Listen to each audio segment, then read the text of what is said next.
So hello and welcome. तो आज हम लोग इस वीडियो में देखने वाले हैं क्लास 9th का सोशल साइंस का चैप्टर नंबर 15 जिसका नाम है अंडरस्टैंडिंग इकोनॉमिक एक्टिविटीज। तो जैसा कि आपको पता होगा कि जो सोशल साइंस जो होता है वो 3-4 पार्ट्स में डिवाइडेड होता है, ठीक है। जैसे उसमें से एक पार्ट होता है आपका हिस्ट्री होता है, ठीक है। एक पार्ट आपका कौन सा होता है? हिस्ट्री होता है। फिर एक पार्ट आपका क्या होता है? ज्योग्राफी होता है, जहाँ पर आप ज्योग्राफिकल चीज़ों के बारे में पढ़ते हैं। फिर तीसरा होता है आपका पॉलिटिकल पढ़ होता है जिसको हम लोग पॉलिटिकल साइंस बोलते हैं। और एक और इसमें होता है जिसको हम लोग क्या बोलते हैं? इकोनॉमिक्स जो है हम लोग बोलते हैं। तो हम लोग जो अभी चैप्टर नंबर 15 जो स्टार्ट करने वाले हैं वो हमारा क्या है? इकोनॉमिक्स का ही जो है क्या है? पार्ट है, ठीक है। तो इकोनॉमिक्स का मतलब क्या होता है कि हमारे पास जो रिसोर्सेस होते हैं, रिसोर्सेस को हम लोग कितना अच्छे से जो है मैनेज कर सकते हैं, उसी का स्टडी करना क्या कहलाता है? इकोनॉमिक्स कहलाता है। जैसे मान लीजिए आपको घर वालों ने जो है कक्षा 9वीं के किताब और कॉपी खरीदने के लिए आपको 1000 रुपए दिया, तो वो 1000 रुपए आपका डिमांड को फुलफिल करने के लिए दिया गया है, तो वो आपका 1000 रुपए क्या हो गया? रिसोर्सेस हो गया। अब आपको इससे ज्यादा पैसा नहीं मिलेगा, तो आप उस 1000 रुपए को कैसे डिस्ट्रीब्यूट करोगे? कितने रुपए का कॉपी लोगे, कितने का बुक लोगे, कितने का पेन लोगे, कितने का कंपास बॉक्स लोगे, कितने का बैग लोगे, कितने का जूता लोगे? मैं एक एग्जांपल दे रहा हूं। तो इसी को मैनेज करना क्या कहलाता है हमारा? कैसे मैनेज करेंगे और कैसे होता है उसको हम लोग स्टडी करते हैं किसमें? इकोनॉमिक्स में। तो उसी तरीके से घर में महीने का जो खर्च होता है उसको कैसे मैनेज करेंगे, वो भी एक इकोनॉमिक्स है, ठीक है। एक कंपनी है, एक स्कूल है, वहां पर रिसोर्सेस को कैसे मैनेज किया जाएगा, वो उसको स्टडी करना क्या कहलाता है? इकोनॉमिक्स कहलाता है। सो बेसिकली इकोनॉमिक्स जो होता है हमारे डे टू डे लाइफ में क्या होता है, डायरेक्टली या फिर इनडायरेक्टली वो हमेशा इन्वॉल्व रहता ही है, ठीक है। सो स्टार्ट करते हैं इकोनॉमिक एक्टिविटीज। अब देखो इकोनॉमिक एक्टिविटीज क्या है? People around us do different kinds of activities to fulfil their needs. आप अपने चारों तरफ अलग अलग टाइप के लोगों को देखते होंगे जो कि क्या करते हैं, अपने डेली नीड्स को फुलफिल करने के लिए अलग अलग तरीके के काम जो है करते हैं। जैसे some activities involve producing goods, कुछ ऐसी एक्टिविटीज होती हैं जिसमें लोग जो है क्या करते हैं, कुछ सामान का प्रोडक्शन करते हैं।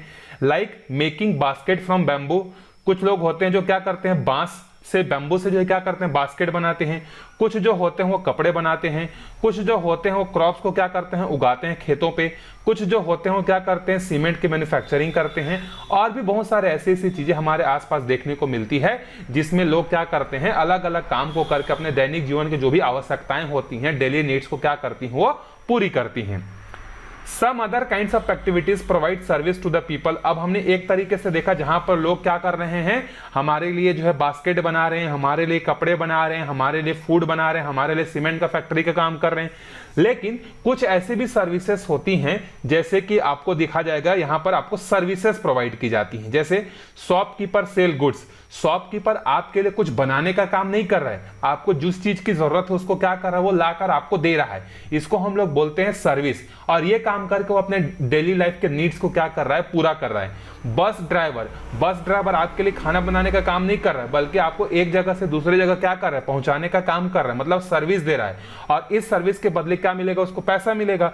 तो वो ये काम करके अपनी डे टू डे लाइफ की एक्टिविटीज को, नीड्स को क्या कर रहा है, फुलफिल कर रहा है। And barbers give haircut, और जो बार्बर्स जो होते हैं वो क्या करते हैं, हमारे बालों को काटते हैं। They do not provide this service free out of the sense of charity. ये सारे जो लोग होते हैं, ये हम लोगों को जो सर्विस देते हैं, ये चैरिटी के लिए नहीं होता है, फ्री में नहीं होता है। We pay them for the service, हम उनके सर्विस के बदले क्या करते हैं, उनको पैसा देते हैं। Just like we buy goods we pay money for this services. जिस तरीके से हम कोई सामान खरीदते हैं तो सामान को खरीदने के बदले हम लोग पैसा देते हैं, उसी तरीके से अगर हम किसी आदमी से अगर कोई सर्विस ले रहे हैं तो सर्विस के बदले भी हम लोगों को क्या करना पड़ता है, पैसा जो है पे करना जो है पड़ता है। Both kinds of activities producing goods and providing services are called economic activities। और ये जो दो तरीके के जो एक्टिविटी हमने पढ़ा, जहां पर एक एक्टिविटी में हमने क्या देखा कि प्रोड्यूसिंग गुड्स का प्रोडक्शन किया जा रहा था, और दूसरा जो हमने पढ़ा वहां पर क्या किया जा रहा था, सर्विस प्रोवाइड किया जा रहा था। तो ये दोनों को मिलाकर हम लोग क्या बोलते हैं, इकोनॉमिक एक्टिविटीज जो है बोलते हैं। सो इकोनॉमिक एक्टिविटीज में क्या होती हैं, गुड्स का प्रोडक्शन इन्वॉल्व होता है, और जो सर्विसेज प्रोवाइड की जाती है वो भी क्या होता है, इसमें इन्वॉल्व जो है होता है। Most economic activities are activities in which money is exchange. और जितनी भी इकोनॉमिक एक्टिविटीज होती हैं, मैक्सिमम इकोनॉमिक एक्टिविटीज में जो है क्या होता है, मनी ही क्या किया जाता है, सर्विस के बदले हो या गुड्स के बदले जो है वो क्या किया जाता है, एक्सचेंज किया जाता है। Goods and services are part of the production process, we pay money to buy them. हम लोग क्या करते हैं, सर्विस हो चाहे प्रोडक्ट हो या प्रोड्यूस हो या कोई गुड्स हो, उसको खरीदने के बदले हम लोग क्या करते हैं, पैसा देते थे।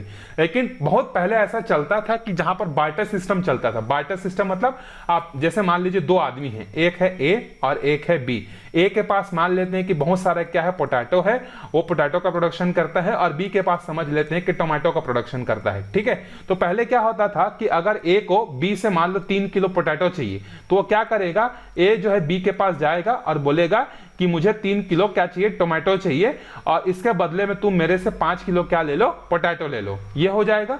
तो यहां पर एक ने आलू दिया और दूसरे ने क्या दिया, उसको टमाटर दिया। ये सिस्टम पहले चलता था, बार्टर सिस्टम इसको बोलते हैं। लेकिन अभी इकोनॉमिक एक्टिविटीज में ये बार्टर सिस्टम जो है नहीं चलती है। इसमें आपको चाहे गुड्स परचेस करना हो चाहे सर्विस परचेस करना हो, मैक्सिमम प्लेसेस पर 99.9% प्लेसेस पर आपको उसके बदले क्या करना पड़ेगा, मनी आपको उसके एक्सचेंज में जो है आपको देना पड़ेगा। However, there are some economic activities where production of goods and services takes place, but they are not exchanging for money. We will study this in the last section of the chapter. अब यहाँ पर कुछ ऐसे भी activities होती हैं जहां पर हम लोगों को गुड्स और सर्विस के बदले जो है कोई भी पैसा देने की जरूरत जो है नहीं पड़ती है। उसको हम लोग क्या करेंगे, इस चैप्टर के लास्ट में जो है हम लोग पढ़ेंगे कि ऐसी क्या क्या एक्टिविटीज होती हैं जहां पर गुड्स और सर्विस के बदले हम लोगों को कोई पैसा जो है देना नहीं पड़ता है। ठीक है, अब आपको यहाँ पर बहुत सारी एक्टिविटीज को यहाँ पर दिया हुआ है आपको समझाने के लिए कि दुनिया में और क्या क्या तरीके की एक्टिविटीज जो है होती हैं। जैसे फार्मर्स जो होते हैं वो क्या करते हैं, क्रॉप्स का प्रोडक्शन करते हैं और उसको बेचते हैं, ये भी एक इकोनॉमिक एक्टिविटी हो गया। Making and selling clay pots, जो कुम्हार जो होता है वो क्या करता है, जो क्ले से क्या बनाता है, पोट्स बनाता है, उसको वो भी बना के बेचता है, वो भी एक इकोनॉमिक एक्टिविटीज है। Traders purchasing manufactured goods and the selling them in the market, जो ट्रेडर्स होते हैं क्या करते हैं, सामानों को जो है खरीदते हैं और मार्केट में जा जाकर क्या करते हैं, बेचते हैं।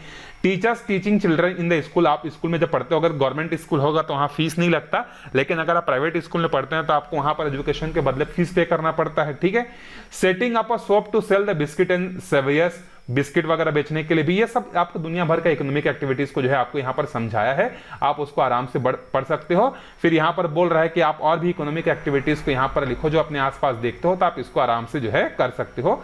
हम लोग सीधा सीधा जो है चलते हैं सेक्टर ऑफ इकोनॉमी। ठीक है, सो हमारा अगला टॉपिक है sector of the economy. The different kinds of economic activities occur in some sector or the other. They can be classified into specific sector on the basis of their production. अब जब हम लोग economic activity करते हैं ना, तो economic activity की जब भी बात करते हैं तो उसमें बहुत सारा चीज जो होता है, बहुत सारी एक्टिविटीज जो होती है क्या हो जाती है, इन्वॉल्व हो जाती है। तो उन एक्टिविटीज को हम लोग अच्छे से डिफरेंशिएट कर सकें, इसके लिए हमको क्या करना पड़ता है, कुछ स्पेसिफिक सेक्टर्स में उनको डिवाइड करना पड़ता है, जिससे हम लोग क्या कर सकते हैं, उसको बड़े इजीली जो है स्टडी कर सकते हैं और समझ सकते हैं। These sectors are agriculture sectors। तो जैसे हम लोग एग्रीकल्चर सेक्टर की बात करते हैं, मतलब हमारे दिमाग में पूरा चीज आ गया, टमाटर हो, आलू हो, गन्ना, किसी भी चीज का प्रोडक्शन हो, उगा कर बेचना, वो सारा किस में आ जाएगा, एग्रीकल्चर सेक्टर में जो है आ जाएगा। जब हम लोग बोलते हैं इंडस्ट्रियल सेक्टर, मतलब हमारे पास जो भी चीजें, साइकिल है, बाइक है, कार है, जिस भी चीज का प्रोडक्शन होता है वो हमारा क्या कहलाएगा, इंडस्ट्रियल सेक्टर कहलाएगा। इसके अलावा सर्विस सेक्टर क्या होता है, जैसे रेलवे हो गया, एरोप्लेन हो गया, बैंक हो गया, मोबाइल इंटरनेट हो गया, आप यूट्यूब में जो वीडियो देख रहे हो, ये सब की जब बात करते हैं तो किस में आ जाएगा, वो सर्विस सेक्टर में जो है आ जाएगा। Such sector-wise classification makes it easy to calculate the share of each sector in the total production of the Indian economy। अब हम लोग इसको जब 3 पार्ट में डिवाइड कर देते हैं ना, तो हमको समझना बहुत आसान हो जाता है कि कौन से सेक्टर का कंट्रीब्यूशन जो है कितना कितना होता है, कितना ज्यादा प्रोडक्शन या कितना ज्यादा मनी जो है वो सेक्टर हमें बनाकर देता है। आप यहां पर देख सकते हैं कि एक एग्रीकल्चर सेक्टर का आपको एग्जांपल दिया गया है, जहां पर जो है क्या कर रहे हैं, एक मेल और एक फीमेल क्या कर रहे हैं, जो धान का जो प्रोडक्शन हुआ है उसकी जो है कटिंग करना जो है लोग स्टार्ट कर रहे हैं। ठीक है, सो हम लोग अब ये क्लासिफिकेशन में पहला क्लासिफिकेशन देखते हैं, एग्रीकल्चर एंड अलाइड सेक्टर। तो एग्रीकल्चर के साथ साथ इसमें कुछ और भी सेक्टर्स को जो है अलाइड कर दिया जाता है। अब वो सेक्टर्स क्या क्या है, इसको हम लोग एक एक करके जो है डिटेल में जो है समझते हैं। The process of production in this sector depends primarily on nature. जब हम लोग एग्रीकल्चर और उसके अलाइड सेक्टर की बात करते हैं, तो इसमें जो सेक्टर्स में जो प्रोडक्शन होता है, वो प्रोडक्शन मेनली डिपेंड होता है किस पर, नेचर पर जो है क्या होता है, डिपेंड होता है। It uses natural processes and the resources. इस सेक्टर के जो भी प्रोडक्शन या काम करने का जो तरीका होता है वो नेचुरल प्रोसेस और उसके रिसोर्स पर जो है क्या करता है, डिपेंड करता है। Various crops such as rice, wheat, corn, millet, maize, cotton etcetera are produced. ये सब के सब क्या किया जाते हैं, एग्रीकल्चर सेक्टर में जो है प्रोड्यूस किए जाते हैं। तो ये सब हो गए एग्रीकल्चर के पार्ट। इसके अलावा forestry is an allied sector to the agriculture. इसके अलावा जो फॉरेस्ट सेक्टर होता है, फॉरेस्ट सेक्टर भी जो है किसके अंडर में आता है, एग्रीकल्चर के अंडर में ही जो है आता है। Forest produce includes flower, herbs, fruits, glue, Honey etcetera. ये सब हमें जंगलों से मिलता है कि नहीं, तो ये सब भी जो है क्या है, एग्रीकल्चर सेक्टर के ही क्या है, अलाइड पार्ट है। Other allied sector are animal husbandry, fishery, जिसको हम लोग क्या बोलते हैं, पिसीकल्चर भी जो है हम लोग बोलते हैं। तो एग्रीकल्चर का तीसरा जो अलाइड सेक्टर है उसका नाम क्या है, आप एनिमल हस्बेंड्री।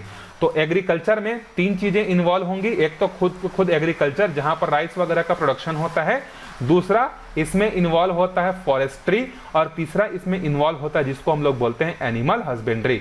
तो यह तीनों सेक्टर मिलकर जो है क्या बनाते हैं, एग्रीकल्चर सेक्टर का फॉर्मेशन जो है करते हैं। तो इनमें जितने भी चीजों का प्रोडक्शन किया जाता है सब एग्रीकल्चर के अंडर में जो है क्या किया जाएगा, काउंट किया जाएगा।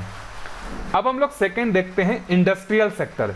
इंडस्ट्रियल सेक्टर में क्या होगा, मैन्युफैक्चरिंग करने का काम होगा, जैसे कपड़ा हो गया, मोबाइल हो गया, बाइक हो गए, कार हो गए, ये दुनिया भर के जितनी भी चीजें, स्टील हो गया, एल्यूमिनियम हो गया, ये सब का प्रोडक्शन जो है कहां पर होगा, इंडस्ट्रियल सेक्टर में जो है होगा। In this sector, goods are manufactured by using machine, tools and human labor. For example, using bamboo to manufacture basket, sugar cane to manufacture jaggery, leather to manufacture shoes, limestone to manufacture cement, etc. तो industrial sector में यहाँ पर जो भी production किया जाता है mainly वो जो मशीन या टूल्स के हेल्प से जो है किया जाता है। जैसे बैम्बू से बास्केट बनाना, बैम्बू से बास्केट बनाने का काम जो होता है वो मशीनों के द्वारा किया जाता है। जैसे सुगर केन से जो है गुड़ बनाने का काम किया जाता है, लेदर से जो है लेदर के शूज बनाने का काम किया जाता है, लाइमस्टोन को मैन्युफैक्चरिंग करके सीमेंट बनाने का काम किया जाता है। तो यहाँ पर बेसिकली जो इन्वॉल्व होता है वो कौन होता है, मशीन या टूल्स वगैरह जो है इसमें ज्यादातर इन्वॉल्व जो है होते हैं। यहाँ पर आप पिक्चर में देख सकते हो कि स्टील रोलिंग मशीन का स्टील रोलिंग मिल का एक आपको एग्जांपल दिया है जहां पर स्टील का मैन्युफैक्चरिंग हो रहा है बड़े बड़े मशीनों के हेल्प से। अब अगर हम लोग बात करें तो इंडस्ट्रीज की जब बात करते हैं तो हमारे दिमाग में एक चीज आता है कि मशीनों के हेल्प से जो है सामान का प्रोडक्शन होता है, लेकिन अब हम लोग अगर इंडस्ट्रीज को भी अगर डिवाइड करना चाहें तो उसको भी हम लोग अलग अलग इंडस्ट्रीज में जो है डिवाइड कर सकते हैं। Industries are also classified into cottage industry, small scale industries, medium और लार्ज इंडस्ट्री। तो यहां पर हम लोग इंडस्ट्रीज को तीन पार्ट में डिवाइड कर सकते हैं। स्मॉल स्केल हमारा हो गया, मीडियम स्केल हो गया और लार्ज स्केल हो गया। Goods produced on a very small scale in the household, mostly by family member, are classified as cottage industry.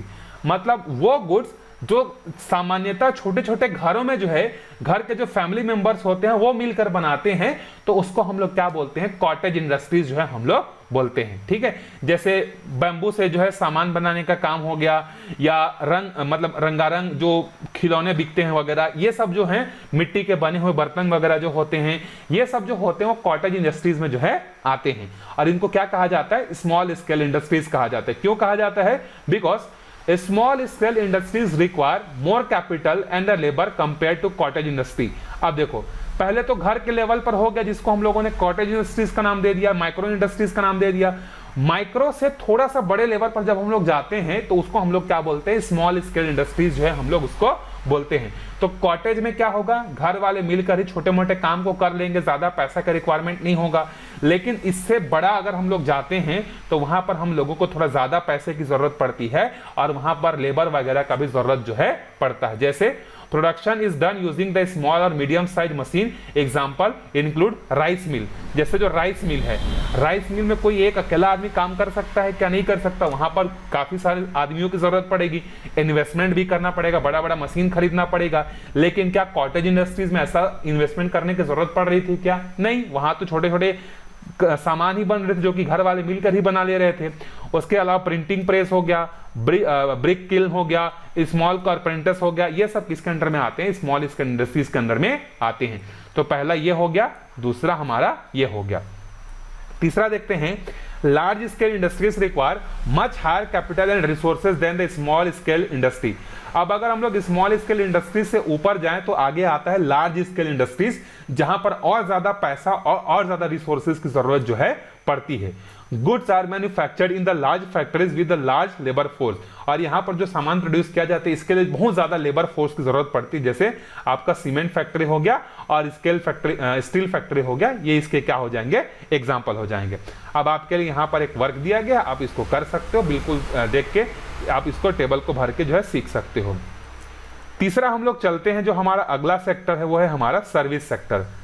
This sector covers special services provided by the professionals. Example include medical treatment, nursing, legal practices, teaching, etc. इस sector में वो सारे services include होते हैं जो कि professionals होते हैं। जैसे डॉक्टर जो होता है आपका तबीयत खराब होने पर आपको सर्विस देता है, ठीक है। अगर आपको किसी कानूनी दाव पेच में फंस जाते हैं, लीगल प्रॉब्लम में फंस जाते हैं, तो वकील आपको जो है, लॉयर होता है, वो क्या करता है, आपकी सर्विस प्रोवाइड करता है। जैसे मैं आपको पढ़ा रहा हूँ, टीचिंग कर रहा हूँ, ताकि आप क्या कर सको, अच्छे से नॉलेज को गेन कर सको। ये सब सर्विस सेक्टर के अंडर में जो है आते हैं।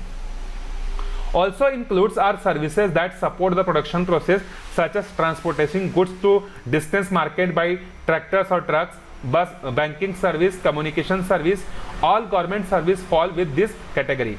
इसके अलावा जैसे क्या होता है, जैसे प्रोडक्शन जो होता है, चाहे एग्रीकल्चर होता है, वहां पर भी सर्विस सेक्टर जो होता है वो इन्वॉल्व होता है। कैसे? जैसे एग्रीकल्चर में आपको क्या करना है, कोई सामान प्रोड्यूस हुआ, उसको एक जगह से दूसरे जगह लेके जाना है, तो आप उसको बस में लेके जाओगे, ट्रक में लेके जाओगे या ट्रैक्टर में लेके जाओगे, तो वो भी क्या हो गया, आपका एक सर्विस हो गया। जो बैंक में आप पैसा जमा करते हो, विड्रॉ करते हो, वो आपको सर्विस प्रोवाइड करता है। आपका मोबाइल टेलीफोन वगैरह हो गए, ये सब कम्युनिकेशन सिस्टम हो गए, ये सब किसके अंडर में आते हैं, सर्विस सेक्टर के अंडर में जो है आते हैं। सो आई होप आपको तीनों सेक्टर समझ में आ गया होगा। एग्रीकल्चर सेक्टर जो होता है वो प्राइमरी सेक्टर होता है, जहां पर जो भी प्रोडक्शन होता है वो नेचर से कनेक्टेड होता है और उसमें तीन चीजें इन्वॉल्व होती हैं, एक तो एग्रीकल्चर, दूसरा फॉरेस्ट्री और तीसरा एनिमल हस्बेंड्री। दूसरा जो मेन सेक्टर होता है जिसको हम लोग सेकेंडरी सेक्टर बोलते हैं, जिसमें आता है इंडस्ट्रीज आता है, जहां पर जो है क्या किया जाता है, रॉ मटेरियल से कुछ सामान को जो है बड़े बड़े मशीनों और टूल के हेल्प से जो है उसको कन्वर्ट किया जाता है यूजफुल प्रोडक्ट में, तो वो हमारा सेकेंडरी हो गया। इसके बाद जो तीसरा आता है वो आपका सर्विस सेक्टर है, जहां पर मैं आपको पढ़ा रहा हूँ, आपको सर्विस दे रहा हूँ। बैंक वाले हो गए, मोबाइल कंपनीज हो गई जो आपका मोबाइल खराब होने पर बनाती हैं, ये सब सर्विस सेक्टर के अंडर में जो है आती हैं। सो आई होप आपको ये पूरी बातें क्लियर हो गई होंगी। अब हम लोग अगले वीडियो में जो है क्या करेंगे, calculating the production of goods and services, how and why, इसको जो है हम लोग स्टार्ट करेंगे। सो आपको वीडियो को देखकर कैसा लगा आप कमेंट करके बताइएगा। मिलते हैं अगले वीडियो में, तब तक के लिए बाय बाय।